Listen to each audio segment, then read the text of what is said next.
Bakit ang saya-saya ng honey ko? Pinakain kasi ako kanina ni kumari mo. Kumakain ka ba ng tilapia? Wow. Hindi niya masisilip yung panty ko. Pangatlo ako sa mga babae mo. Nagre-reklamo ba ako? Diniligan, inanakan.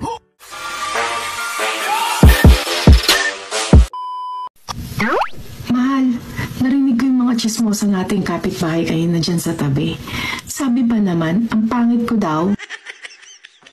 Alam mo kasi mahal, ang kagandahan ng isang babae ay hindi nakikita sa panlabas. Kaya kung ako sa'yo, huwag ka na lang lalabas. Napakahayop mo talaga.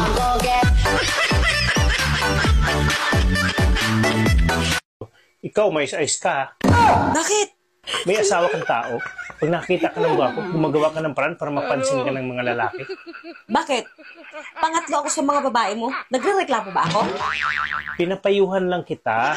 Kaya pala yung ibang mga lalaki walang girlfriend. Kasi tatlo-tatlo yung sayo. Sakim! Gusto mo ikaw lang, ha? Diniligan, inanakan, iniwan. Single mom. Ang ina mo. Guwapo pa mo.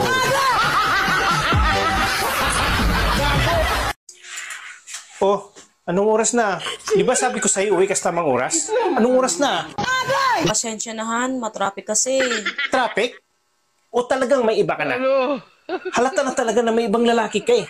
Ang kati-kati mo. Aba, alam mo palang Makati. Bakit hindi mo kinamot? Makati?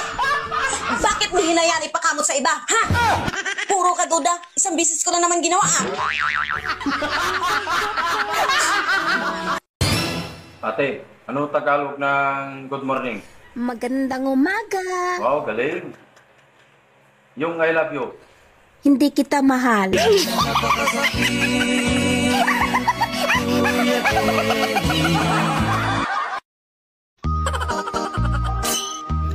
Kapag sinabi ng jowa mo na ikaw ang kanyang pahinga, tanungin mo rin kung kanino ba siya napagod. Umamin ka. May babae ka, ano? Dito na nga lang ako sa bahay. Pagdududahan mo pa. Nakakapagduda eh. Kasi ang schedule natin, Monday, Wednesday, and Friday. Pero ngayon, kahit ni isa, wala na. Sino bang gaganahan yan? Narinig tayo ng mga kapitbahay natin. Kasi pag binibilisan ko, sobrang ingay mo.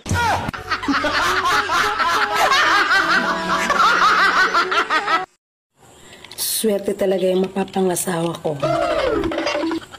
Kasi okay lang ako sa pagkain na itlog sa umaga, itlog sa tanghali, at siya naman sa gabi. Eh di bukas, wala ka na pakain eh. Itlog sa umaga, itlog sa hapon. Ah, grabe naman yan. Baka nakalimutan mo. Dalawa lang yung itlog namin. Bukas, mamatay ka na sa gutom.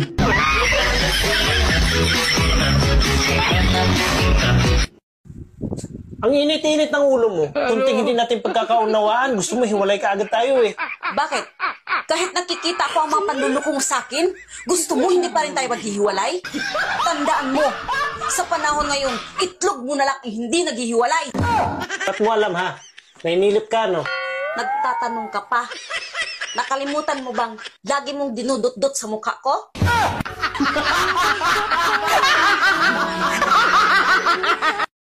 Han, namimigay daw ng bigas yung kapitbahay natin, ah. Namimigay ng bigas. Sino doon? Yung kapitbahay natin na lalaki, nasulo lang sa buhay.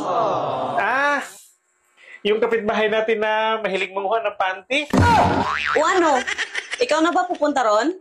Para kumuha ng bigas? Sayang din kasi, ang mahal ng bigas ngayon. Ikaw na lang siguro ang pupunta ron. May gagawin pa kasi ako. Ah, sige, ako na pupunta doon. Oh, ba't ngayon ka lang? Bakit ang tagal mo kumuha ng bigas? May pila ba? Oo, kasi binigyan pa ako ng 5 kilong karni. Oh, lahat ba kayo binigyan? Hindi, ako lang ang binigyan. Eh, bakit ikaw lang? Ang dami niyong kumukuha ng bigas ah. Ah, may inutos pa kasi siya sa akin. Pinaakyat niya pa kasi ako sa puno. Pinakyat sa puno? Ba't kanya pinakyat sa puno? Eh, hindi pa naman tagbungan ng prutas ngayon, ah. Ewan ko kung bakit niya ako pinaakyat. Tapos nangawit na siguro liik niya sa kakatingala, pinababa niya na ako. Naku po. Sinilipan ka lang noon kasi nakapalda ka. Gusto lang niya makita yung panty mo. Kaya ganun. Nakuhan, alam ko na mga ganyang style ng mga lalaki. Kaya hindi siya magtagumpay. Ako ba naman maiisahan? Hindi niya masisilip yung panty ko. Eh, anong ginawa mo? Hinubad ko panty ko. Nilagay ko sa bulsa para hindi niya makita. May iling-iling pa nga siya eh. Siguro, dahil hindi niya nakita panty ko, ako pa. Pinuri pa nga niya ako eh. Paano kanya pinuri? Sabi niya, very good. Sulit na sulit nga daw yung 5 kilong baka na binigay niya sa akin. Sobrang bait niya pala, no?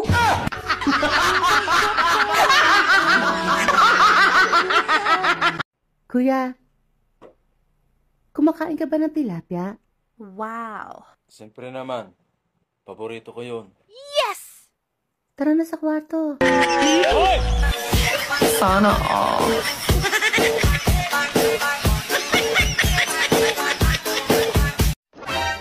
Bakit ang saya-saya ng honey ko? Pinakain kasi ako kanina ni kumari mo ng bibingka na may buhok. Oh no! O bakit ang saya-saya mo rin? Si kumpare mo kasi. Pinakain din ako ng puto bongbong na may buhok.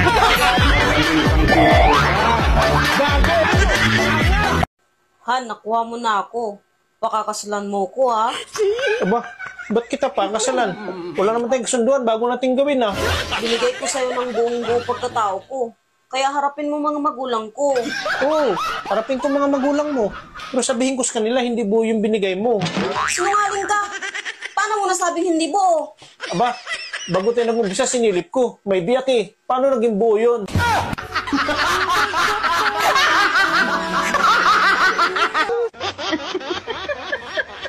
Ano ba talaga nangyari sa'yo? Bakit palagi mainit ang ulo mo? Ang hirap mong pasayahin. Ikaw may kasalanan nito eh. Kung bakit ako ganito? Ako na naman? Sa tuwing nagagalit ka, ako may kasalanan? Ano ba talaga gawin ko para lumiwalas yung mukha mo? At para naman lumaki yung ngiti mo? Gusto mo lumaki ngiti ko? Palakihin mo muna yung sayo. Ngayon alam mo na.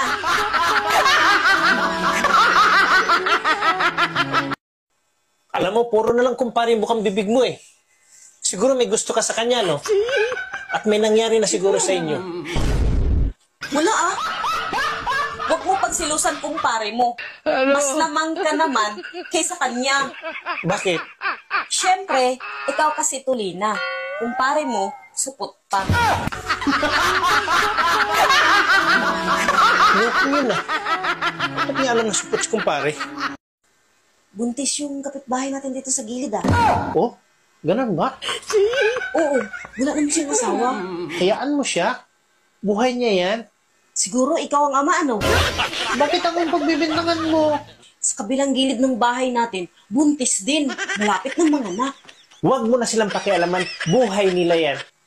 Ikaw din siguro ang ama niya. Bakit ba lahat sa akin mo ibintang? Ikaw lang yung babaero dito sa lugar natin eh. Ano ba naman yan? Ganito na ba talaga ako kang gwapo para patulan ng mga kapitbahay? Alam kong hindi ka kagwapuhan. Pero yung iba, basta malaki pututoy, go! Baka yung pinsan at mga kapatid mo. Dahil buntis sila, ako ang pagbibintangan mo. Pwede rin. Baka ikaw nga. Mahilig sa malaki ang mga yun eh.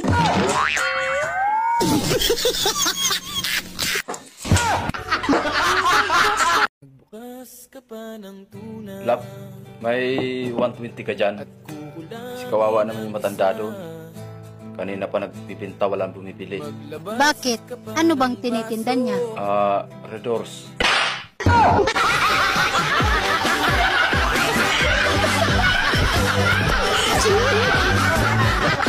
Ayaw mo ba talaga sa akin? Pwede naman tayong maging magkaibigan. Gusto ko, mas higit pa dun. O sige, simula ngayon, magpinsan na tayo.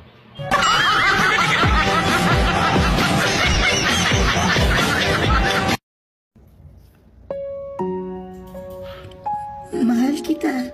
Paano naman yung asawa mo? Di ka naman mahal nun.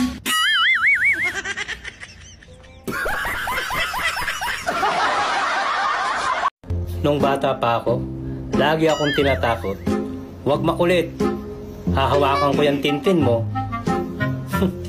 Ngayon mo ako takutin.